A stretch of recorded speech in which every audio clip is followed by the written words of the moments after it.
Hello, everybody. Welcome back. This is episode 4, week 4, Lots of Faith Bible Study series. Today, we're talking about wholeheartedly following God. This is a story of Caleb from Numbers. We first hear about Caleb in Numbers 13 and 14. If you're struggling with being lukewarm in your faith and you're thinking about going all in for God, this story might be for you.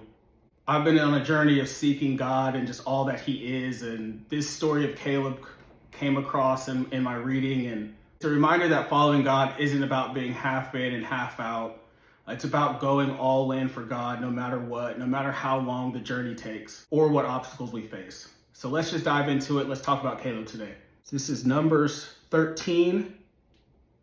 The Lord now said to Moses, "Send out men to explore the land of Canaan, the land I am giving to the Israelites. Send one leader from each of the 12 ancestral tribes." So Moses did as the Lord commanded him. He sent out 12 men, all tribe leaders of Israel, from their camp in the wilderness of Paran.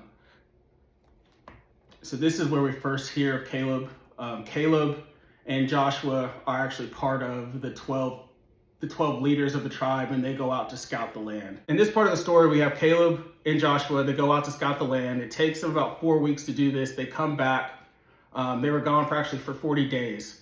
They come back and they report back what they see. They report a land flowing with milk and honey, but also there's a lot of reports of bad news. So the other 10 leaders of the tribes, they come back and they're actually extremely toxic. They're deathly afraid of the giants that they see in the land. There's fortified fortresses everywhere. They're like, there's no way that we're going to be able to take over this land. So they're afraid. They're being toxic. They're actually trying to get other people to not believe in the mission, causing people to lose faith. And a whole generation now of people is losing faith because they didn't trust that, God had already given them the victory. Here's Numbers 13, verse 30. But Caleb tried to quiet the people as they stood before Moses. "Let's go at once and take the land," he said. "We can certainly conquer it." But the other men who had explored the land with him disagreed. "We can't go up against them. They are stronger than we are." So they spread this bad report about the land among the Israelites. "The land we traveled through and explored will devour anyone who goes to live there. All the people we saw were huge. We even saw giants there, the descendants of Anak. Next to them, we felt like grasshoppers, and that's what they thought too." So this is what we see. They're scared, they're afraid, even though God has already promised them the victory. In Numbers 14, verse 8 and 9, you have Caleb boldly declaring, he doesn't care. He doesn't waver. He never wavered in his faith. He stayed strong. Him and Joshua were the only two people who did this. God was so upset with the Israelites at this time that he actually didn't want to let any of them enter the promised land. So this is a critical moment where they almost could have ruined everything. But Moses and Aaron, they fell on their knees and they prayed to God and they pleaded with him to give us grace, really.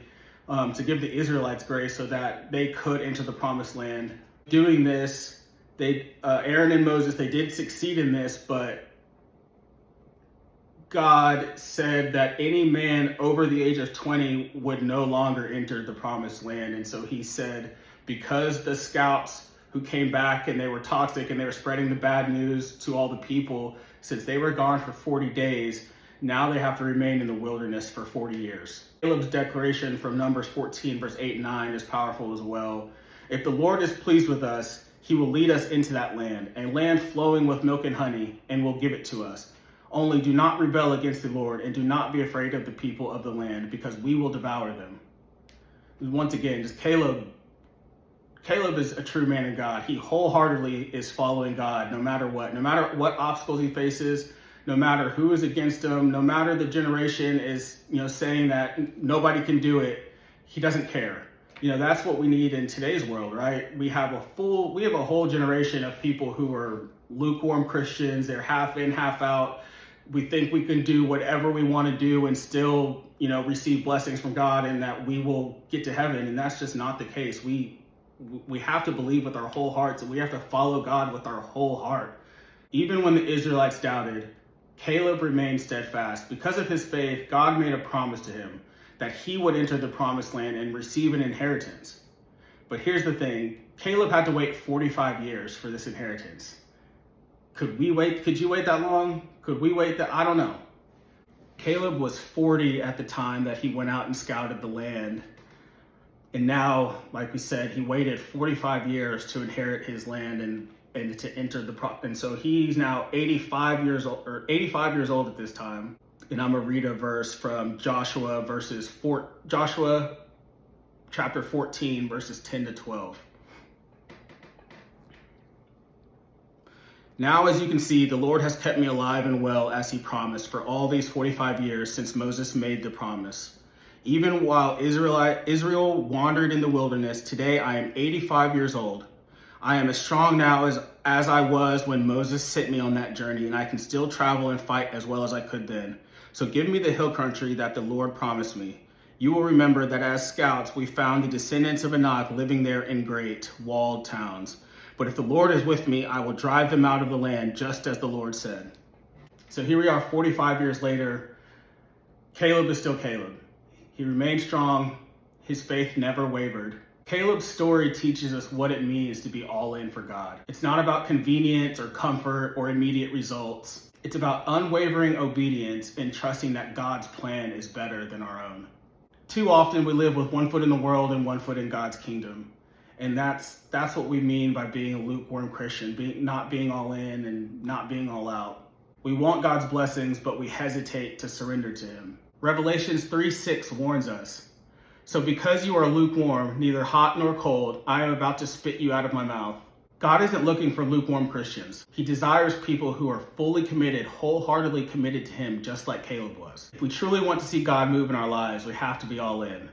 Trusting him when things don't go our way, obeying him when it's hard, and pursuing him with everything that we have.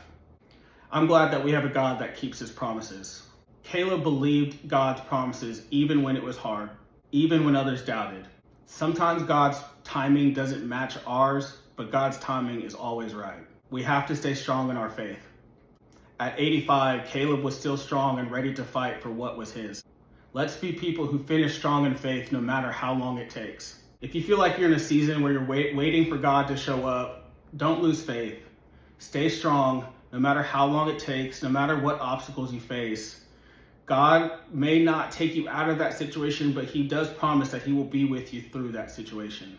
I encourage you today to not be a lukewarm Christian. Don't be half in, half out. Go all in and surrender to God and watch what he will do in your life. Let me know in the comments, what's one area where you feel challenged to wait for God?